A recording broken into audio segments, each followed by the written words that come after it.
rentrez chez vous. Voilà une phrase qui fait mal quand on est en Occident.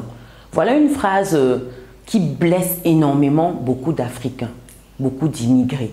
Parce que ça rappelle que vous n'êtes pas dans votre maison. Ça rappelle que votre maison est ailleurs.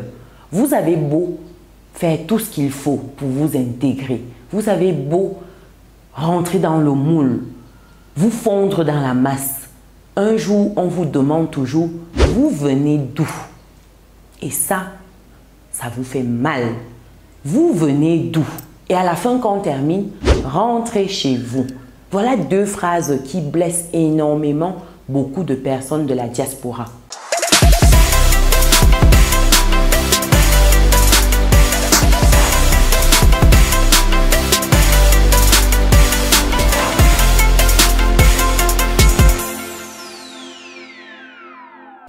Et je l'entends quand j'accompagne des personnes qui disent que oui, moi je me retrouve aujourd'hui, j'ai tout, mais je ne me sens pas pleinement intégrée dans ma structure parce que voilà, il y a cette tension-là, les autres me traitent toujours différemment. J'ai eu des cas comme ça, des personnes qui se plaignaient en fait de leurs collègues, comme quoi les collègues avaient toujours tendance à les ramener à leurs conditions d'immigrés. Et pourtant, ils sont français, ils sont anglais, ils sont allemands, ils sont américains pour certains, ils ont les nationalités des pays où ils ont immigré. Et ça fait mal. Quand vous écoutez les discours de certains politiques, vous êtes en France par exemple, vous écoutez le Front National avec sa leader Marine Le Pen. Je vais vous laisser suivre quelques petits extraits.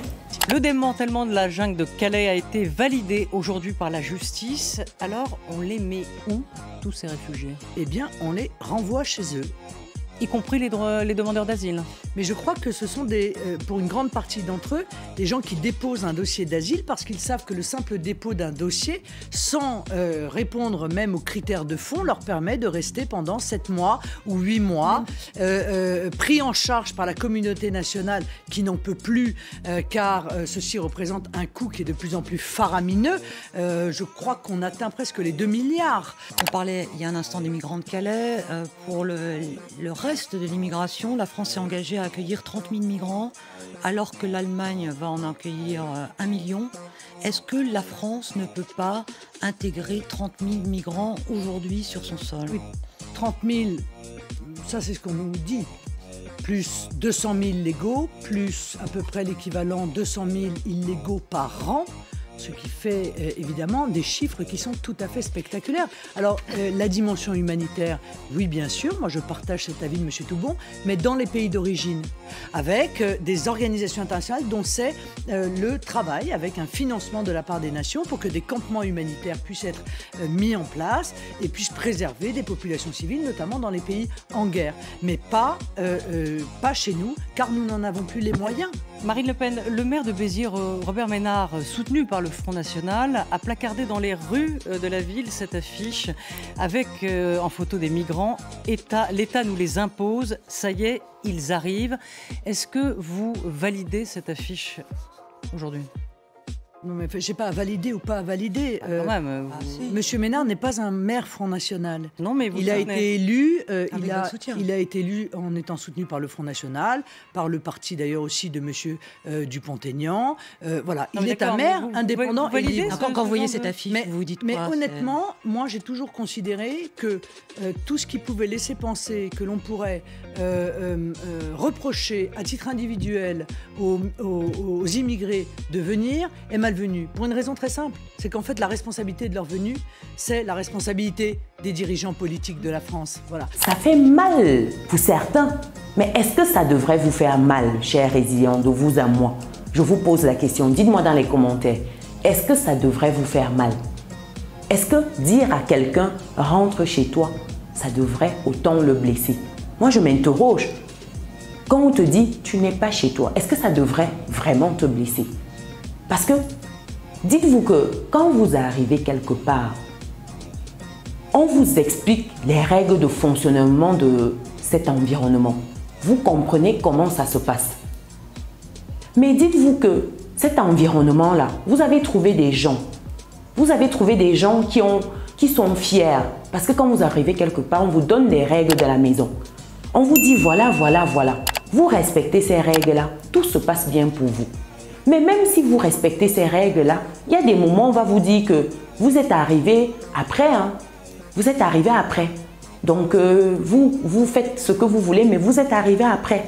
Donc, vous avez beau être dans le système, payer vos impôts, payer tout ce qu'il y a à payer, les écoles, payer, contribuer au système économiquement, on vous ramènera toujours à cette condition de vous êtes arrivé dans un système qui était établi.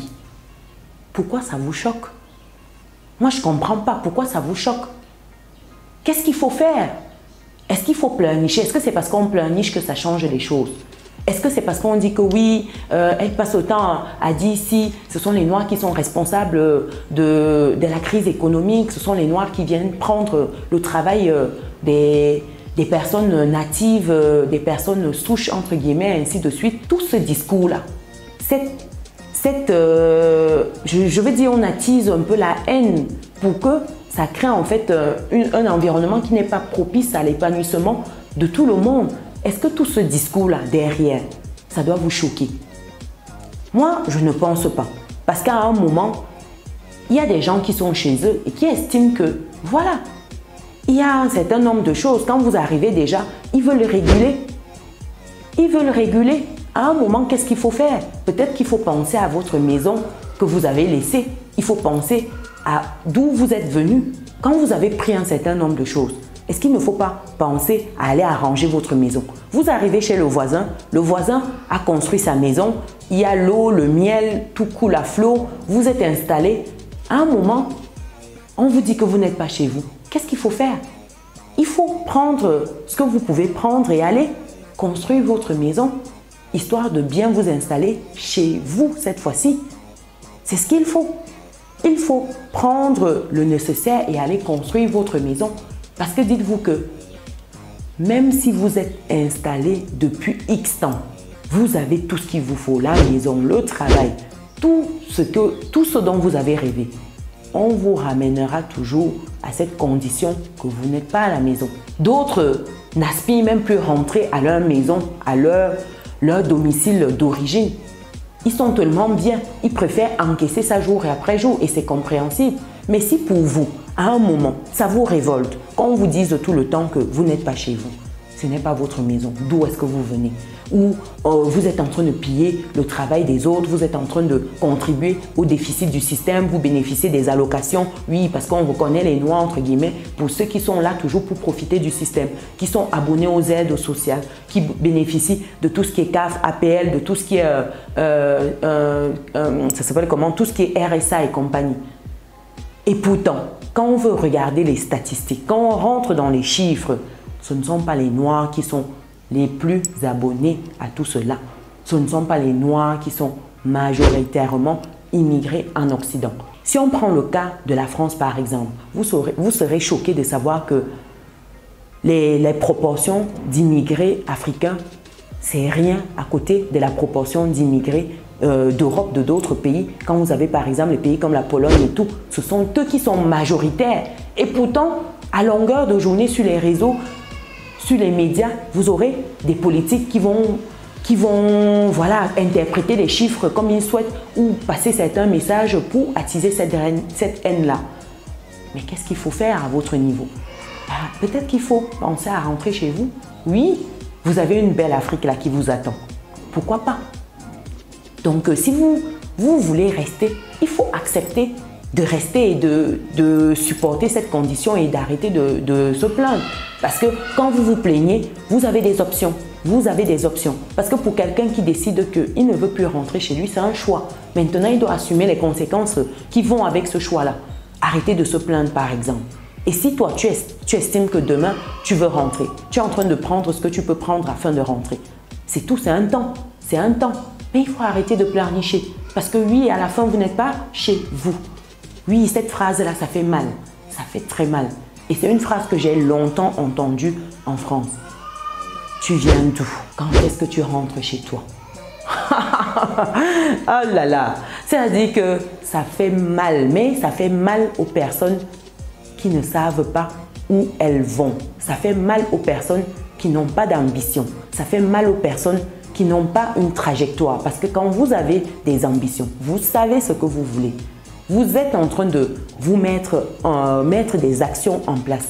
Ça ne vous dérange pas. Ça ne vous choque pas plus que ça. Donc, pour les personnes qui viennent toujours me dire que oui, il y a ci, oui, il y a un discours de haine, oui, bientôt, on ne pourra plus faire ci, ça. Dites-vous que vous êtes là pour un moment. Vous prenez les technologies, le savoir-faire et puis vous rentrez chez vous. Et si vous ne voulez pas rentrer, vous vous taisez. Oui, c'est de ça qu'il s'agit. C'est de ça qu'il s'agit. Dites-moi ce que ça vous inspire, ce discours de certains politiques, de Marine Le Pen, de d'autres partis plutôt extrême droite. Dites-moi, qu'est-ce que ça vous inspire? Est-ce que vous, aujourd'hui, vous aspirez à rentrer à la maison? Moi, j'ai fait ce choix-là de rentrer à la maison. Et je vous assure que à la maison, on est bien. C'est-à-dire que vous ne pouvez pas être mieux ailleurs que chez vous. Je vous assure. Vous avez au moins ces phrases-là en moins. Vous me direz que oui, il y a plein de manquements de notre belle Afrique, mais au-delà de ça, vous êtes à la maison. Et dites-vous que quand vous revenez, vous contribuez en fait à améliorer un système. Vous avez un regard neuf, un regard critique. Vous pouvez en fait apporter ce plus-là pour ensemble faire développer l'Afrique. C'est de ça qu'il s'agit. Tant que l'Afrique sera dans un état de misère, vous aurez toujours des choses comme ça. Tant qu'on aura toutes ces richesses-là, mais pas de richesse humaine, pas de capacité de mettre tout cela à notre service, on aura toujours des discours comme ça. Dites-vous que nous devons être puissants financièrement. Nous devons redorer le blason de l'Afrique ensemble. Que vous soyez sur le continent ou dans la diaspora, c'est un travail qui doit se faire ensemble.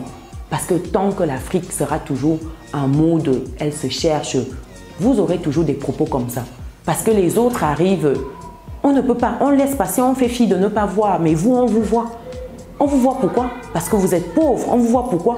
Parce que vous êtes toujours considérés comme des personnes qui sont misérables, qui sont toujours en train de demander, de tendre la main pour qu'on les aide. Des personnes qui vivent des minima, des personnes qui sont toujours en mode il faut nous aider, il faut nous accompagner. Des gouvernements qui sont toujours en train de mendier les aides occidentales, les aides mondiales. Tant que vous n'aurez pas cette historique qui va changer, ce discours qui va changer, tant que vous n'aurez pas des pays africains dignes, des pays africains qui sont prospères financièrement, vous aurez toujours des discours comme ça partout. Est-ce que vous avez déjà vu ces gens-là s'attaquer et dire que oui, les Américains, rentrez chez vous. Oui, les Canadiens, rentrez chez vous. Bien sûr que non, parce qu'ils savent que derrière, quand ces personnes-là viennent, elles laissent un chez eux qui est beau, un chez eux qui est construit, un chez eux où il y a tout. C'est juste à un moment, on a besoin aussi de changer. Mais en soi, s'il faut rentrer, ce n'est pas un souci. Mais vous, quand vous laissez votre maison qui tombe là, qui est déjà dans un état de délabrement total, qui est-ce qui viendra construire cela pour vous? Personne. Donc à un moment, on arrête de se plaindre. On arrête de pleurnicher sur les réseaux. On devient responsable. On agit. Et pour des personnes qui sont en France ou qui aspirent y être, je vous invite à aller vous procurer le livre « Vivre et réussir en France ». C'est un livre qui va vous donner les clés d'une immigration réussie. Les clés pour pouvoir investir. Parce que quand vous arrivez là-bas, c'est pour investir. Quand vous arrivez dans un tel environnement, c'est pour comprendre le système et puis savoir comment vous allez user de ce système-là. Vous allez utiliser cela pour réaliser les objets de votre venue. Et ensuite, poursuivre votre route. Et il faut savoir qu'il y a des codes. Ici, vous devez en fait identifier ces codes-là, les comprendre et puis comprendre les règles du jeu afin de bien jouer. Et ça, je vous explique dans le livre. Procurez-vous ce livre-là pour savoir comment vous bâtir un patrimoine en Occident. Comment bâtir un patrimoine à transmettre à vos proches, à vos enfants. Comment délivrer ce game-là. Le lien pour obtenir votre exemplaire du livre, je vais le mettre dans le descriptif de cette vidéo.